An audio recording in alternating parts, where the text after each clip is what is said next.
김태우 차장님 뉴라이트세요? 아닙니다. 2007년 대선 당시 이명박 대통령 후보를 지지하는 뉴라이트 지식인 선언 100명 선언자 PPT 좀 보여주세요. 여기 김태우 차장님 이름 올리신 거 맞죠? 그때는요.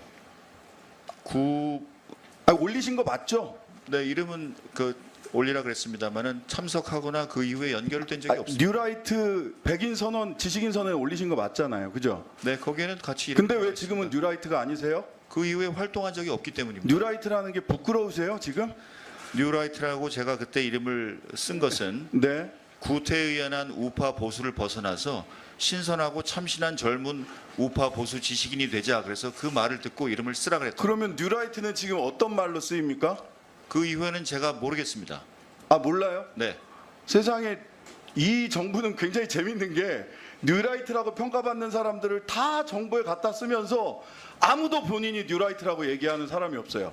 그렇게 부끄러운 호칭입니까?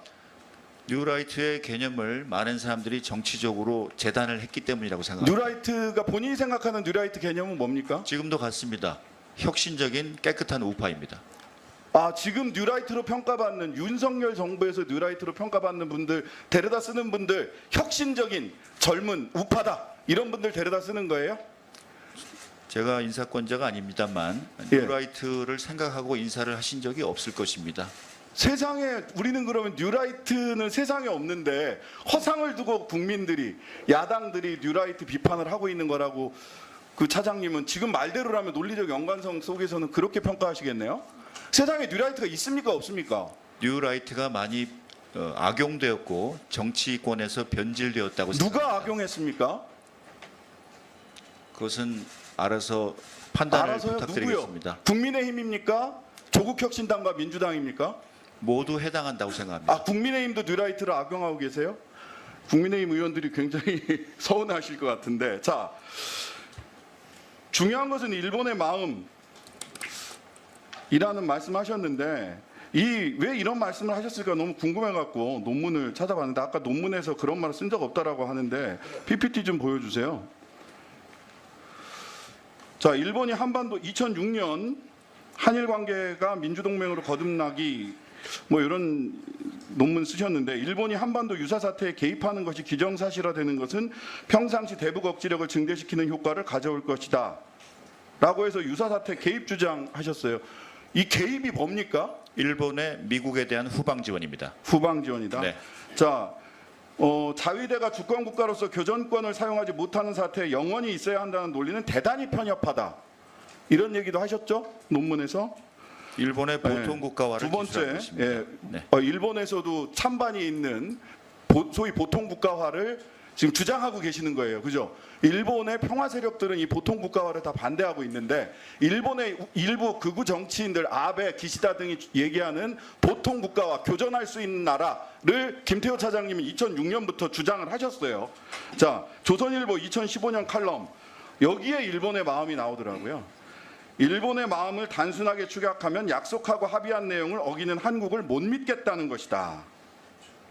이렇게 얘기하셨어요. 그리고 이번에 중요한 것은 일본의 마음이다. 이렇게 이야기하셨어요. 저는 뉴라이트 백인 지식인 선언에 자랑스럽게 이름을 올렸다가 지금은 뉴라이트라고 말도 하지 못하는 분, 그리고 뉴라이트라고 평가받는 수많은 사람들을 중요한 역사기관이나 안보기관에 중용하고 있으면서도 그분들이 또 뉴라이트가 아니라고 이야기하시는 분, 4명의 안보실장이 바뀌면서도 안보실 차장으로서 단 한 번도 자리를 바꾸지 않는 분, 그래서 실질적 안보실장이라고 평가받는 김태호 차장이 대통령을 위하신다면, 대통령을 이렇게 정부적 어려움에 빠뜨리는 것을 걱정하신다면 스스로 물러나야 된다고 생각하는데 어떻게 생각하세요? 제 거취에 대해서는 제가 말씀드릴 처지가 아니라고 생각합니다. 네, 스스로 물러나시는 것에 대해서 잘 생각해 보세요. 대통령에게 얼마나 큰 부담을 주고 있는지. 자, 다음 PPT 하나 보겠습니다. 자, 한일 기본조약 제2조입니다. 한일 기본조약 제2조 뭐라고 써 있느냐? 1965년에 맺은 거죠. 1910년 8월 22일 및 그 이전에 대한제국과 대일본 제국 간에 체결된 모든 조약 및 협정이 이미 무효임을 확인한다. 여기서 이미 무효는 언제부터 무효를 얘기하는 겁니까? 지금 저것이 어떤 문건인지를 제가 잘 보이지 않아요. 1906 안보실 차장이 이 문건을 몰라요? 한일 기본조약 1965년 네. 본인 국제정치학자 아니세요? 네, 계속 질문해 주십시오. 1965년 한일 기본조약 제2조입니다. 몰라요? 저게 뭔지? 여기 이미 무효라고 되어 있는데 네. 다음 PPT 보시죠.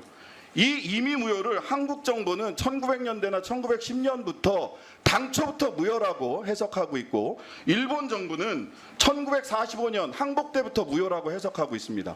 역사적으로 굉장히 유구한 전통을 가진 논쟁입니다. 그때 잘 아시겠지만 무합의의 합의, 불합의의 합의라고 해서 각자 한국 정부는 당초부터 무효라고 해석하고 일본 정부는 1945년부터 무효라고 해석을 하죠. 1945년부터 일본 정부는 무효라고 해석을 하니까 이전에 한국 불법 강점을 전부 다 합법이라고 얘기하는 거고 그러다 보니까 강제징용 피해자들은 조선반도 노동자로서 그저 일본 같은 나라에 어디에 가 있었던 것에 불과하게 된 겁니다. 근데 이 사실을 모르신다고요? 어떤 문서인지도 몰라요? 저는 대한제국 그리고 상해 임시정부부터 우리가 주장해온 을사조약의 무효 주장에 대해서 동의하고 국제법적으로 힘이 강했을 시절에 일방적으로 일본이 주장하는 그 해석은 그 당시대로 또 존재한다고 이렇게 생각합니다. 그 당시대로 어떻게 존재하는 겁니까? 그 당시대로? 자, 이 해석 때문에 어떤 얘기가 나오는 거냐면요. 한국 대법원은 불법 강점이기 때문에 당초부터 무효이기 때문에 강제징용 대상 판결을 하는 겁니다. 그런데 김태호 차장을 비롯한 윤석열 정부는 제3자 변제안을 끄집어내는 거죠. 왜? 일본 정부의 1945년부터 무효라는 그 해석을 따르고 있기 때문에. 왜 제3자 변제안이 끄집어 나왔습니까? 1965년 한일 기본조약에 일본 측 해석을 따르고 있기 때문 아닙니까? 아닙니다. 노무현 정부와 박정희 정부도 똑같은 해석을 내려서 자체적으로 국가 예산을 들여서 강제징용 배상을 한 것입니다. 마지막 질문입니다. 그렇다면 한국 사법부의 판결은 잘못된 판결입니까? 한국 사법부 판결은 1965년 이미 무효 이것이 당초부터 무효라고 하는 해석에 입각해서 전원합의체 판결을 내렸어요. 사법부의 이 판결을 김태호 차장과 윤석열 정권은 어떻게 판단하고 계십니까? 그것을 존중해야겠기에 거기에 해당하는 제3해법을 마련하고 이행하는 것입니다. 제3해법을 어떻게 마련을 합니까? 이거 뭐 앞뒤가 맞는 말씀을 하셔야죠.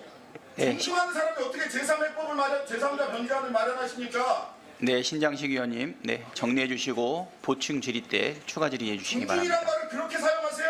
윤석열 정부는? 신장식 의원님 수고하셨습니다. 다음은 존경하는 정의로 만약 윤석열 대통령이 탄핵이 된다면 어디로 돈이 몰리게 될까요? 이런 뉴스들을 보시면서 동시에 부자가 될 수 있다면 믿으실 건가요? 지갑에 단돈 10,000원이라도 있고 시사 정치에 관심이 있으신 분들이라면 지금 당장 돈을 벌 결심을 하셔야 합니다. 정치 뉴스를 꾸준하게 잘 챙겨보는 것만으로도 돈을 벌 기회가 있고 또 이미 큰 돈을 버는 사람들이 있죠. 이 사람들의 차이점은 뉴스를 단순히 뉴스로만 보는 게 아니라 실제로 어떤 종목들에 큰 영향을 미치게 되고 그렇다면 어디에 투자를 해야 돈이 몰리게 되는지 알고 있습니다. 월급만으로는 절대 채울 수 없는 부를 축적하고 있는 것인데요. 얼마 전 한강 작가가 한국인 최초로 노벨상을 받았다는 것을 구독자 여러분들 모두 아는 사실일 겁니다. 이때 부자들은 재빠르게 노벨상 수혜주 종목들을 찾았고 그 결과 예스24라는 종목이 순식간에 2연상을 하며 200% 가까이 오르게 되었죠. 저희 구독자 여러분들은 이미 다들 아시겠지만 이 예스24 종목은 저희가 정확히 어느 가격에 매수해야 하는지 또 언제 팔아야 하는지를 정확하게 공유해드렸었던 사실이 있었죠. 투자로 부자가 된 사람들은 사소한 시사 뉴스들을 그냥 지나치지 않습니다. 전문직이 아닌데도 부자가 되는 사람들의 특징이 바로 이것인데요. 돈으로 이어진다는 경험적 확신이 있기 때문에 진짜로 급등할 수 있는 종목들에 과감히 투자해 남들과 비슷한 연봉을 벌어도 절대 월급으로는 만들 수 없는 큰 투자 수익들을 지금도 만들고 있다는 것입니다. 이번엔 현재 가장 핫한 북한 도발을 대비하여 또 한 번 급등이 유력한 대장 종목을 알아냈는데요. 제 목표는 채널을 크게 성장시키는 것이기 때문에 여기까지 영상을 시청해주신 분들께만 이 정보를 드리고자 합니다. 제 개인 휴대폰 번호 010-792-8273으로 기회라고 문자를 보내주시면 링크 하나를 보내드릴 건데요. 링크로 들어오시면 이번 미대선주 그리고 북한 도발 관련 유력주를 공유해드리겠습니다. 또한 윤석열이 탄핵될 것을 대비하여 탄핵 수혜주 또한 미리 파악 완료한 상태입니다. 제가 돈을 받는 것도 아니고 투자를 대신 해드리려는 것도 아니니까 어느 시간이든 편하게 문자 한번 주시면 되겠습니다. 단돈 10,000원으로라도 시작해야 하는 게 투자와 재테크죠. 수익을 보시게 될 여러분들께 제가 바라는 것은 딱 하나입니다. 지금처럼 제 채널에 구독과 좋아요를 눌러주시고 새로운 영상을 만들 때마다 시청을 해주시면 됩니다. 제 번호를 꼭 기억해주세요.